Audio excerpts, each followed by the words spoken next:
dadka masaakiinta ee ku nool magaalada Jowhar ee xarunta gobolka Shabeellaha Dhexe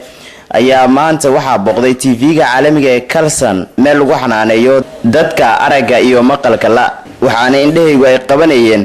dad waayeela ah oo daryeel aan haysan iyagoo ummadda Soomaaliyeedna ka codsaday in ay u gargaaraan haddaba intii aan ku sugnaa meeshan ay ku nool yihiin dadka masaakiinta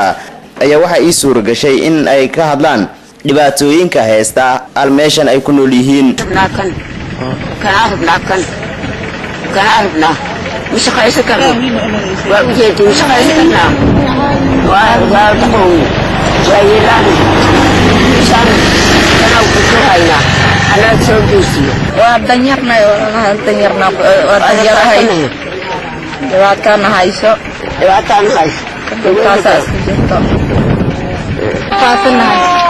waayelna waanahay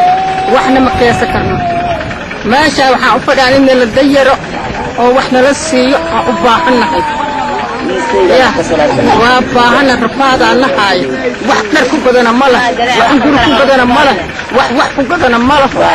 banaana aan fadhina guri wax ku dhisana mala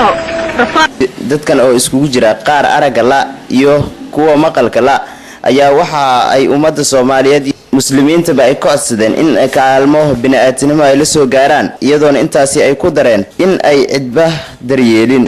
yaadina inta fadhina wax nasiib ma nakuwa hoodan dhahay ma habla dab ku shaka wax niilaha malaha si inta u fadhina 6 saac 7 saac ka joogsanina in ko gaanjo afkaal in ko qabna aan guriga kasoo bixina si inta u fadhina waa iska noqonayna dhibaatadaas aan nahays xoog gale walaalahay inuu diinaga bixinaysiin oo idinku